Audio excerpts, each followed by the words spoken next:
High, আমি রিক্তা। আর এই ভিডিওটা আমার প্রথম বড় একটা ভিডিও, যেটা আমি পোস্ট করতে চলেছি। যারা এই ভিডিওটা দেখবে তাদের সবাইকে আমার চ্যানেলে স্বাগত। আর চলো এবার ভিডিওটা শুরু করি। আচ্ছা, ভিডিওর মূল কথা হলো, একটা শিশু যখন একটা পরিণত মানুষে পরিণত হয়, মানে mature person, not a person only, mature person, সে কয়েকটা স্টেজের মধ্যে দিয়ে ডেভেলপড হয়। এই স্টেজগুলোর মধ্যে দুটো খুব ইম্পর্টেন্ট স্টেজ হচ্ছে adolescence period and adulthood period. একটা অ্যাকর্ডিং টু এর ফুল ফর্ম হচ্ছে ওয়ার্ল্ড হেলথ অর্গানাইজেশন।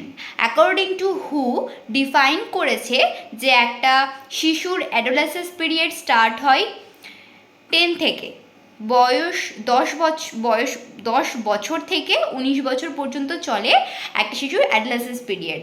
অ্যান্ড 20 বছর থেকে শুরু হয় অ্যাডাল্টহুড পিরিয়ড। সেটা চলে 75-এর আগে পর্যন্ত, মানে 74 পর্যন্ত। অ্যাডাল্টহুডের মধ্যে কয়েকটা স্টেজ থাকে, যেমন আর্লি অ্যাডাল্টহুড, মিডল অ্যাডাল্টহুড আর ওল্ড অ্যাডাল্টহুড। আর অ্যাডাল্টহুড এন্ড হয়ে যাওয়ার পরে, মানে 75 অ্যান্ড আপ হচ্ছে ওল্ড এজ, আর অ্যাডাল্টহুড থাকে না, সেটা ওল্ড এজ হয়ে যায়। ওকে, এইবার ঘটনা হচ্ছে, এই যে শিশুটা বড় হয়ে যখন মানুষে পরিণত হচ্ছে, এই পৃথিবীর প্রত্যেকটা মানুষ কিন্তু একই রকম হয় না। কেউ ভীষণ ভালো হয়, কেউ ভীষণ সিম্প্যাথেটিক হয়, কেউ ভীষণ এমপ্যাথেটিক হয়, কেউ প্রচণ্ড হিংস্র হয়, আবার কেউ আছে খুব স্যাড লাইফ স্টে করে, আবার কেউ খুব হ্যাপি থাকে অলওয়েজ। এই যে এক একটা মানুষ, এক একটা ইন্ডিভিজুয়াল ডিফারেন্সেস যেগুলো থাকে, এই ইন্ডিভিজুয়াল ডিফারেন্সগুলো কেন ক্রিয়েট হয়, এইটা হচ্ছে একটা শিশুর অ্যাডোলেসেন্স পিরিয়ড এবং অ্যাডাল্টহুড পিরিয়ড কেমন কেমন এনভায়রনমেন্টের মধ্যে দিয়ে গেছে সেটার ওপর ডিপেন্ড করে যে সে কেমন ধরনের মানুষ হতে চলেছে। হ্যাঁ, তবে 100% ডিপেন্ড করে না, কারণ অনেক ক্ষেত্রেই দেখা যায় যে একটা শিশুর এনভায়রনমেন্ট, ফ্যামিলি হয়তো খুব পোর কন্ডিশন ছিল।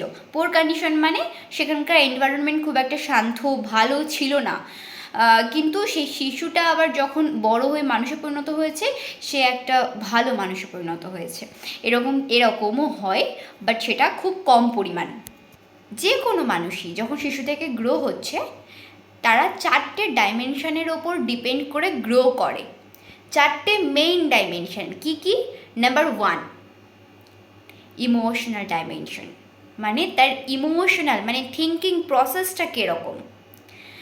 Number 2, social dimension. সোশ্যাল ডাইমেনশনটা অনেকটা ইমোশনের সাথে কানেক্টেড, কিন্তু সোসাইটির সাথে কানেক্টেড, মানে সোসাইটির সাথে কতটা ওঠা বসা, কেমনভাবে ওঠা বসা করতে পেরেছে, তার পিয়ার্স গ্রুপ কেমন ছিল, তার উপর ডিপেন্ড করে তার একটা অভিযোজন ঘটে। এটা হচ্ছে social dimension. Number 3, academic dimension. প্রত্যেকের লাইফে এটা থাকবে, প্রত্যেকটা বাচ্চার লাইফে একটা অ্যাকাডেমিক সেশন চলে, তাই না? সেটা হচ্ছে অ্যাকাডেমিক ডাইমেনশন। নাম্বার 4, কগনিটিভ বা ইন্টেলেকচুয়াল ডাইমেনশন, মানে এই যে আমরা যা যা শিখছি, আমরা সেই শেখা থেকে কতটা আমরা গ্রহণ করতে পারছি। মানে আমরা তো প্রত্যেকে একই বই পড়ি, কিন্তু এক একজনা এক এক রকমভাবে ধারণ করতে পারে। কেউ বেশি শেখে, কেউ কম শেখে, কারোর ধারণা একটু বেশি গভীরভাবে ক্রিয়েট হয় মাথায়। তো এইটা হচ্ছে কগনিটিভ প্রসেসের উপর ডিপেন্ড করে। তো এইটা হচ্ছে কগনিটিভ বা ইন্টেলেকচুয়াল ডাইমেনশন। এই 4টে ডাইমেনশন হলো একটা শিশুর গ্রোথ অ্যান্ড ডেভেলপমেন্টের ভিত্তি, বেস যেটাকে বলে। এবার এইগুলোর উপর ডিপেন্ড করছে, এই অ্যাকাডেমিক সেশন যার যত ভালো হবে সে তত ভালোভাবে গ্রো করে। কিন্তু অ্যাডোলেসেন্স পিরিয়ডে যখন শিশু থাকে, তার অ্যাকাডেমিক সেশনটা অন্যভাবে চলে, আবার অ্যাডাল্টহুডে যখন থাকে তখন তার অ্যাকাডেমিক সেশনটা অন্যভাবে চলে। এইগুলো কেমনভাবে চলে আমরা জাস্ট এইটুকুই জানবো। দেখো, একটা শিশু যখন অ্যাডোলেসেন্স পিরিয়ডে থাকে, তখন তার অ্যাকাডেমিক সেশনটা একটা ভালো কিছু এক্সপ্লোরিংয়ের মাধ্যমে যাই, জাস্ট জানবো কিছু জিনিস, খুব বেসিক থেকে জানবো, শুনবো, নতুন কোনো আইডিয়া অ্যাকসেপ্ট করব। তাদের কারিকুলামটাও এরকমভাবে ডিপেন্ড করে হয়, নতুন একটা জিনিস জানবে, বুঝবে মানে জাস্ট জানবে, একটা ইন্টারেস্ট গ্রো করবে, এক্সপ্লোর করবে, এরকম জিনিস এইটুকু পর্যন্তই তারা শেখে। কিন্তু অ্যাডাল্টহুডে এসে তারা প্র্যাকটিক্যাল বেসে শেখে, এক্সপিরিয়েন্সের মাধ্যমে শেখে। এইটা হচ্ছে তাদের অ্যাকাডেমিক সেশন। সোশ্যাল ডাইমেনশনটা কেমন হয়? যখন একটা শিশু অ্যাডোলেসেন্স পিরিয়ডে থাকে, তখন না তারা একটা নিজের আইডেন্টিটিটাকে গ্রো করার চেষ্টা করে। পুরোপুরি আইডেন্টিটি হয়ে যায় না, লাইফে সাকসেসও হয়ে যায় না, বাট একটা আইডেন্টিটি গ্রো করার চেষ্টা করে। তার পিয়ার্স গ্রুপের মধ্যে অ্যাটেনশন খুঁজে পেতে চাই, বা যেখানেই থাকবে সেখানে নিজের একটা অ্যাটেনশন থাকবে, নিজের একটা আইডেন্টিটি থাকবে, সেইটা চাই। বাট অ্যাডাল্টহুডে এসে কি হয়, সে নিজের আইডেন্টিটিটা অলরেডি খুব ভালোভাবে বুঝে যায়, নিজেকে ভালোভাবে বুঝে যায়। হ্যাঁ, হয়তো সে সেই অ্যাডাল্টহুডের অনেক কটা এজ স্টেপ চলে, তো হতে পারে আর্লি অ্যাডাল্টহুডে সে ভীষণভাবে ইন্ডিপেন্ডেন্স হলো না, বাট অ্যাডাল্টহুডে এসে একটা লার্নার ইন্ডিপেন্ডেন্স হয়। এবং ইন্ডিপেন্ডেন্স হয় মানেই বুঝতেই পারছো যে তার কগনিটিভ প্রসেসটা কতটা ভালো একটা পর্যায়ে চলে যায়, কতটা ম্যাচিওর হয়ে যায়। কারণ যখন একটা পার্সন ম্যাচিওর হবে তখনই সে ইন্ডিপেন্ডেন্সটাকে অর্জন করতে পারবে।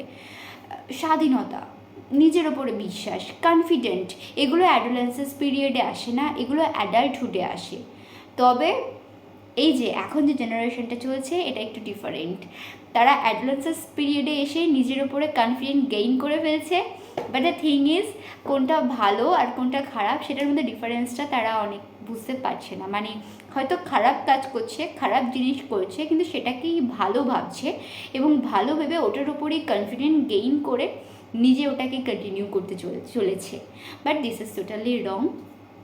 এবং শুধুমাত্র এটার জন্যই এখন আমাদের সময় প্যারেন্টরা যেটুকু গার্ড দিয়েছে, এখন প্যারেন্টদের আরও বেশি গার্ড দিতে হবে, নাহলে তারা একটা বাজে দিকে চলে যাবে। এই যে বললাম না যে গ্রোথ অ্যান্ড ডেভেলপমেন্টটা ডিপেন্ড করছে তার এই অ্যাডোলেসেন্স পিরিয়ডটা কীরকমভাবে কেটেছে। অ্যাডোলেসেন্স পিরিয়ডটা আগে আসে অ্যাডাল্টহুডের, এবং সেই টাইমেই একটা শিশু মানে বুঝে উঠতে পারে না কোনটা ভুল কোনটা ঠিক, কনফিউজড অবস্থায় থাকে, বাট নিজের একটা আইডেন্টিটি গ্রো করতে চায়। এটা হচ্ছে অ্যাডোলেসেন্স পিরিয়ড। বাট অ্যাডাল্টহুডে এসে সে কনফিডেন্ট হয়ে যায়, সে ঠিক আর ভুলটা নির্বাচন করতে শিখে যায়। আচ্ছা, ইমোশনাল ডাইমেনশনটা কেমনভাবে কাজ করে? আমরা যখন অ্যাডোলেসেন্স পিরিয়ডে থাকি তখন আমরা ভাবি যে ও আমার সম্বন্ধে কেমন ভাবছে, আমি তার সম্বন্ধে কেমন ভাবছি, সে কতটা ভালো, বা আমাকে সে ভালো ভাবছে কি না, এই ভাবনাগুলো মাথার মধ্যে অনেকটা কানেক্টেড থাকে, অনেক কনফিউজ হয়ে যায়। বাট অ্যাডাল্টহুডে এসে আমরা ম্যাচিওর হয়ে যাই, মানে আমরা বুঝে যাই কোনটা খারাপ কোনটা ভুল।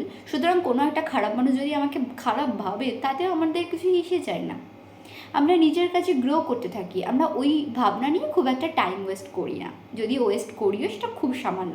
অ্যান্ড লাস্ট হচ্ছে কগনিটিভ ডাইমেনশন, যেটা অ্যাডোলেসেন্স পিরিয়ডের সময় কীরকম হয়, কিউরিওসিটি থাকে, কোনো একটা নতুন জিনিস তো আমরা জানি বুঝি, ফ্লেক্সিবল থাকে খুব, তাদের কারিকুলামটা খুব ফ্লেক্সিবল থাকে এবং বিভিন্ন রকম জিনিস ইনক্লুড থাকে, তারা এক্সপ্লোর করে। ফার্স্টেই বললাম অ্যাকাডেমিক ডাইমেনশনটা যেহেতু এক্সপ্লোরের ওপর ডিপেন্ড করে, সুতরাং কগনিটিভ প্রসেসটাও তাদের বিভিন্ন রকম এক্সপ্লোরিংয়ের মাধ্যমে চলে এবং খুব ফ্লেক্সিবল থাকে। বাট অ্যাডাল্টহুডে এসে সেটা খুব প্র্যাকটিক্যাল বেস হয়, আমরা অনেক বেশি কঠিন এবং অনেক বেশি ডিপ জিনিস নিয়ে এক্সপেরিমেন্ট করি। তো এইটা হচ্ছে অ্যাডাল্টহুডের কগনিটিভ প্রসেস। তো মেইনলি যেটা ডিপেন্ড করছে, মেইনলি খুব প্রধান ডাইমেনশন সেটা হচ্ছে এই যে ইমোশনাল ডাইমেনশন আর সোশ্যাল ডাইমেনশন। এই দুটোর ওপর ডিপেন্ড করে যে একটা শিশু কতটা ভালোভাবে গ্রো করছে, তার গ্রোথ অ্যান্ড ডেভেলপমেন্টটা কতটা ভালোভাবে হতে চলেছে বা হচ্ছে বা হবে। তো এটাই ছিল খুব বেসিক একটা ভিডিও, যে এই যে আমরা একটা শিশু যে এই দুটো খুব ইম্পর্টেন্ট পিরিয়ডের মধ্যে দিয়ে গ্রো করে এবং এটার উপর ডিপেন্ড করে যে তার গ্রোথ অ্যান্ড ডেভেলপমেন্ট কতটা ভালো হচ্ছে। বাস এইটুকুই। জানিও কেমন লাগলো ভিডিওটা, আর ভালো লাগলে অবশ্যই নেক্সট ভিডিওর জন্য ওয়েট করো, চেষ্টা করবো খুব তাড়াতাড়ি আর একটা ভিডিও দিতে। বাই।